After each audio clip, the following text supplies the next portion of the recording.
What's going on, family? Welcome back to the channel. I am Corey, one half of His and Herbs, and we're just some small time, soon to be big time gardeners, growing food in the high desert of Southern California. So today, guys, listen here.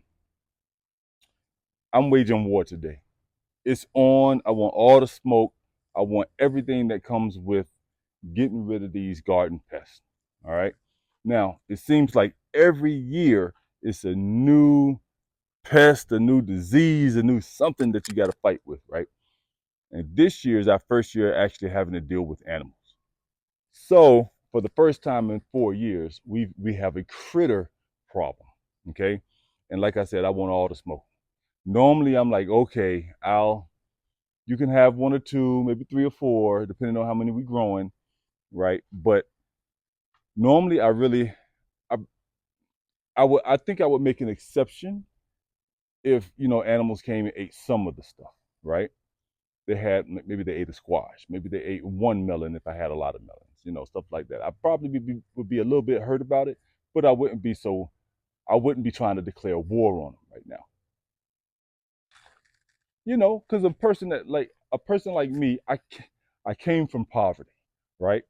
So I understand when you're just trying to get it how you live, right? The animals are out here, you're growing food, they're out here trying to eat, they're just trying to get it how they live too. So who am I to hate on an animal that's just trying to eat, that's trying to feed their kids and stuff? Like that ain't me. But right now it's me. Right now it's all me, right? Because not only did they just eat one or two peaches, they ate all the peaches. They ate all the grapes. They ate all of the pomegranates. And I got a newfound appreciation for pomegranates. I like pomegranates. I didn't know I did, but I like pomegranates. They're one of my new favorite fruit. But they ate them all. They didn't touch the tomatoes, which I appreciate. They didn't touch the pumpkins, which I also appreciate. But they ate all the peaches. They ate all of the pomegranates. They ate all of my new grapes. And they also ate the plums. They got to go. Today is eviction day, ladies and gentlemen. They got to go. And I'm being very serious. I'm being very serious. They got to go. Like I said, normally I wouldn't really mind because like I said, they're out here. We're growing the food. They eat the same things that we eat for the most part. Like, I can share one or two. I can share. I took that philosophy from Miss Lana. She doesn't get upset when people eat her. I mean, people, when some of the squirrels and stuff eat certain things, but when they come and it just treat it like it's an all-you-can-eat buffet, now we got a problem. So let me show you what I'm doing about my squirrel problem. This here, ladies and gentlemen, has been the solution to my squirrel problem. This is she said in the listing that it was a um, small game trap or cage, whatever you want to call it. But this is pretty large, to be honest with you. It's a pretty long, pretty wide trap, in my opinion, right? Um, so they say this is small game, which I guess I believe it. So this, you can catch rabbits, squirrels, foxes, stuff like that. Okay. So this is it. And if you guys know, if you look up these things online, they can go for 50 to $100 depending on where you're looking. But I got this off of Facebook Marketplace for a whopping $20. $20. She had to use it to catch. I guess their cat ran away, so somehow I guess they set a trap, set bait for it, and they were able to capture their cat. Now, how they were able to capture only their cat, I don't know, but that's what she said it was for. And this thing is super easy to use. When I got it from her, obviously it was already like this. I think it comes. I've seen them in the store in the box, and I think they already come assembled. Like it's not even in the box. It just has like the cardboard around both ends. Like the label, so they can scan it and all that stuff. I think that's how it comes. So I think these things actually come already assembled. But I promise you, this has been for dealing with the squirrels in our yard. This has been like super effective. like super effective. I didn't think it was going to work as fast. But this thing is, so far I've had it out for 2 days, 3 days really, but I'm not counting yesterday because I never set the trap, right? But I set it out on what's today? Thursday. I set it out on Monday. Yeah, I set it out Monday eve. Monday. Didn't catch anything Monday. Woke up Wednesday, caught a squirrel. Got rid of the squirrel, right? Um, Set it again Wednesday evening, woke up Thursday to another squirrel. Now, the reason why I didn't think I was going to catch anything as fast as I did, especially from Wednesday to Thursday, is because when you set these traps, when you're around them, you leave your scent on the trap. Whether you have gloves on or not, you're going to leave your scent on this trap. And it takes about 24 hours for that scent to dissipate, to go away, before the animals can no longer smell it or they smell less of it. And for that first 24 hours, because they smell your scent, they're not going to go near the trap. But I put this thing out. So like I said, I put it out on Monday. By Wednesday, I had the first squirrel. Put it out again Wednesday, Thursday, I had the second squirrel. And it's super easy to set. All you do, I'm gonna try to make sure you guys can see what I'm doing here. So right here, you have this little handle. Hopefully you guys can see it. There's this handle in here, this little handle right here. Okay, this handle right here. This is basically the locking handle to keep this door down. Okay, so if I wanted to open this door and set the trap, all I have to do is push this handle forward, and now my door opens up. Right. So hopefully y'all saw that and it makes sense. Then you throw whatever scraps you have in there, whatever food you want to set for your trap. I had some water. The first time I had tomatoes. I don't think that could be why it took so long, because they were so busy eating all my peaches and plums and pomegranate that they didn't want the tomatoes. But all that stuff is gone. So what's the next best thing for them is already sliced tomato ready for them to eat, right? So anyway, so you take your food, you throw it in there and throw it in the back. Back here, you see this metal plate. I'm sure y'all can see. Yeah, you see this metal square plate right here. This is your pressure plate. If once they step on this plate, that's going to close the door to the trap. So you want to make sure your food is behind the plate. So all I was doing was just taking it and tossing it to the very back of the cage so that it landed back there. And then you set your trap. And the way that you set your trap is once the door is you open your door. It has this little, see if I can see it, this little arm right here. All you do is you're gonna take that arm and you're gonna turn it down so that it latches. Back it up. So that it latches on the one of the little bars on the door, like that. And I hope that you can see it. All right. See that? And then bring it here, latch it there, let it rest, and then it's set. Okay. Now, this is where the magic happens. I'm gonna scoot y'all back so y'all can see a little bit better. This is where the magic happens.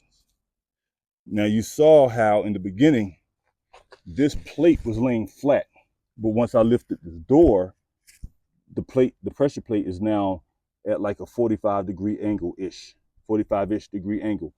Okay, so as the animal comes in, they're going to be so far in, they're going to step on this plate and the door slams shut behind them. And they're so far this way that they don't have the speed to turn around in this cage and get out before the door slams shut. So then they're in there. Sometimes the animals don't even pay attention to the door. Like they'll hear it slam shut, but they don't know what happened until after they're finished eating and they're trying to leave, and they're like, "Oh shoot, this door is closed." Right? I've actually seen that happen a lot of times. But this has been the saving grace to the animals in the garden so far. I did not expect to catch the second squirrel, honestly, because I wasn't thinking there was going to be a second squirrel. Now, I know when you see rodents and stuff like that, they normally operate in more than just, you know, more than just more than just one, right? But to be honest, I didn't know what to expect. I didn't know if it was going to be one, two, 10. I had no idea. So the fact that we caught a second one, I was like, okay, if there's two, there's probably three, four, five.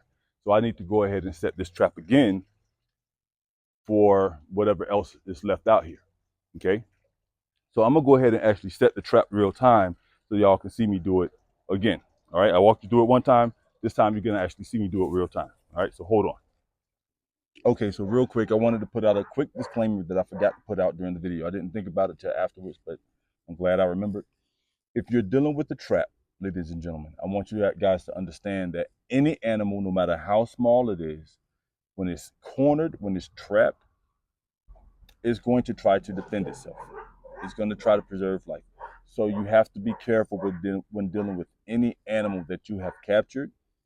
It is going to try to hurt you to save itself, right? Just like you would if you were cornered, if you were trapped, and someone was trying to hurt you, you would do the exact same thing. And I wanted to put that disclaimer out is, so that you guys can know going forward that if you do decide to set a trap, understand the risk involved with dealing with that captured animal. It doesn't matter if it's a rabbit, a squirrel, it's going to do what it does naturally to preserve itself. Not saying it is going to attack you, but you definitely increase the likelihood that it can. But I just wanted to throw that disclaimer out there. Now back to the video. All right, so check it out. Like I said, what I'm going to do is push this handle forward, lift up the door. All right, that's one. Take my melon, throw it to the back. That's two. Now, if you feel like you don't want them like me, right? I don't want them to be able to access that melon through the side, right? Maybe it's a good thing, maybe not. Maybe it's a good thing because they get to taste it and be like, ooh, let me get in there and get the rest of it, right? But that's all I'm gonna do. Okay. Now I'm gonna take this and I'm gonna lock this door in place, and that's it. My trap is set. Now I'm gonna do is I'm gonna take it and sit it by my water tank where I've kept it, because the reason why I'm keeping it by my water tank is because it's right under the tank. There's a hole that I thought it was rabbits and maybe squirrels, but there's a hole here that leads and exits right here under this tank. So if they are using this path often, I put it right there. So it's like right in their line of sight. They come out from under the tank. They see, they find the melon, and then there you go. All right, so like I told y'all, I want all the smoke. I want all the smoke. If I have to go get another cage so that I can catch more than one at a time, then that's what I'm gonna do. But I want all the smoke. Like these squirrels, these rabbits, they got to go. You can't eat all my food and expect to stay here forever. That's how I'm dealing with this squirrel problem this year. If you guys have had a squirrel problem in the past, let me know what you guys do. I mean, I sat and watched Leeds video the other day, yesterday, as a matter of fact, because I was like having a problem. Let me see what he did.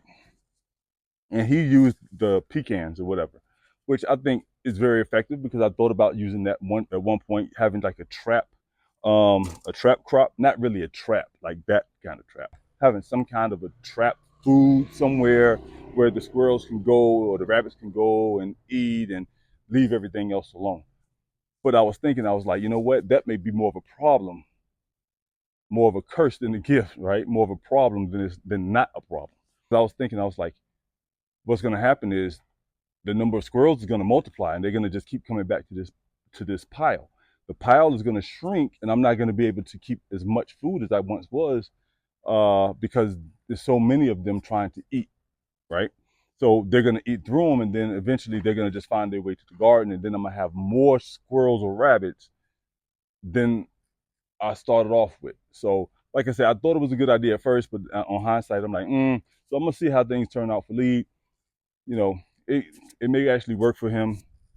Who knows, right? But I did consider that before watching this video, and I decided to go in the opposite direction and just go with the trap, right? So, like I said, that's been a huge help in the garden in terms of trapping these squirrels. So I'm gonna keep setting it every day until I see, you know, I go for days or a week without catching anything. Then I'm gonna think that it's okay. I'm about to backfill this hole too as soon as I get an opportunity. I just gotta wait for the tank to empty so that I can move it and start caving in the hole. Right? But anyway, y'all, that's it for the video for today. I have a squirrel problem. I'm dealing with it. Let me know how you guys are dealing with your squirrel problems if you have them.